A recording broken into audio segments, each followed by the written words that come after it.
महाराष्ट्रामध्ये न होय तर भारत देशामध्ये या पवार घराण्यांचं नाव अजितदादांचं नाव लौकिक झालेलं आहे आणि हे लौकिक असंच कायम राहो। आज आमच्या खऱ्या मावळ तालुक्यामध्ये दादांच्या माध्यमातून सुनीलांना शेळकेच्या माध्यमातून साजे ग्रामपंचायतीला 5 ते 7 कोटी रुपयाचा निधी सुनीलांनाच्या माध्यमातून प्राप्त झालेला आहे आणि दीपक शेठ डोळावळे यांनी पंचायत समितीचे सदस्य असताना आणि त्यांना पण आम्ही भरघोस मतांनी निवडून दिलेले आहे। त्यांनी आमच्या आणि इथून पुढे चांगली अशी कामं राहो म्हणून मी सर्व मतदार बंधू भगिनींना एक विनंती करतो।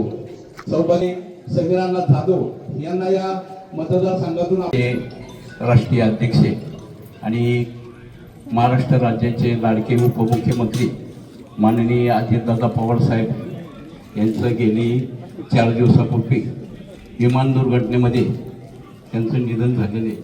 आज खऱ्या अर्थानं अनेक वर्षापासून या पवार घराणा पवार यांनी केलेले या मावळ तालुक्यामध्ये एक राष्ट्रवादी काँग्रेस पक्षाचं काम चांगल्या प्रकारे करत आले आणि एक सुनीलांना शिर्केच्या माध्यमातून गेली 7 वर्षे दादांनी या मावळ तालुक्याचा संपूर्ण विकास कामाचा आराखडा आज समाजापुढे मांडलेला आहे आणि कोणी का होईना जे मोठे झाल्याच्या नंतर त्यांना मोठे झाल्याच्या नंतर खूप कबाड कष्ट असतं।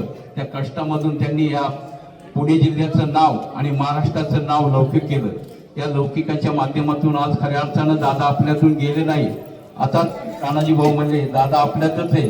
आत्मा हा 10 दिवस दसक्रियाविधी होतपर्यंत तो आत्मा भ्रमण करीत असतो का माझ्या महाराष्ट्रातली नेतृत्व करणारी मंडळी किंवा महाराष्ट्रातली किंवा पुणे जिल्हा किंवा बारामती तालुका मावळ तालुका अनेक तालुके असतील या तालुक्यातले कार्यकर्ते खरं माझ्या नावानं ते गोष्ट करतात का नाही याचा ते अंदाज घेत असतात आणि आज खऱ्या अर्थानं ही त्यांची रक्षायात्रा आमच्या ताज्या गावामध्ये आलेली एक माध्यम म्हणजे आज आपल्या या खटकाळा आणि कार्ला मतदारसंघातील अधिकृत उमेदवार सौभाग्यवती दीपालीताई दीपकांना ओळावळे यांच्या माध्यमातून व रेश्माताई राजू देवकर यांच्या माध्यमातून ही रक्षायात्रा आपल्या या समीरांना जाधव खटकाळा पंचायत समितीचे उमेदवार यांच्या माध्यमातून ही यात्रा आज आपल्या गावामध्ये आलेली ग्रामस्थांच्या वतीनं आणि सर्व बंधू आणि भगिनींच्या वतीनं मी दादांना याच ठिकाणी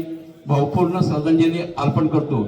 याच ठिकाणी तुकाराम महाराजांनी पूर्ण ग्रामस्थ सभापती पंचक्रोशीतील मंडळी या कार्यक्रमासाठी या ठिकाणी उपस्थित आहेत।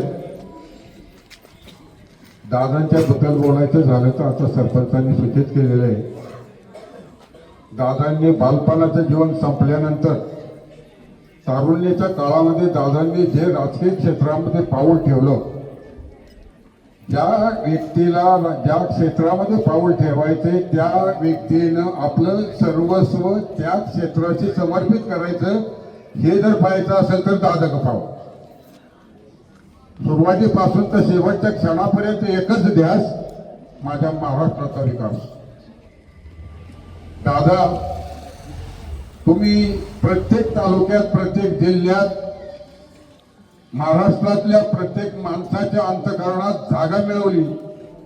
लोक म्हणत असतील दादा गेले पण वस्तुस्थिती दादा एकटे होते दादा पुरले नसते म्हणून दादांनी पूर्ण महाराष्ट्रात आपला प्रसार पसरवला आणि प्रत्येकाच्या अंतःकरणात जाऊन दादांनी असं सूचित केले की मी तुम्हाला जरी शरीराने दिसत नसला तरी माझ्या अंतःकरणाचा भाव तुमच्या अंतःकरणात ठसवून जातोय याच्यावर तुमचं लक्ष असू द्या।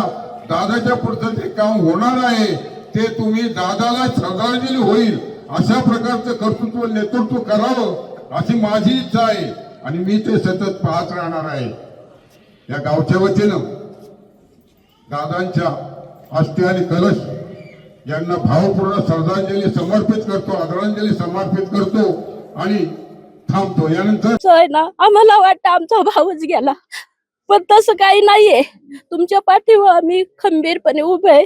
तुमचं जसं कळालं तसं आम्ही निखन बातम्या बघतोय दुसरं काही बघत नाही।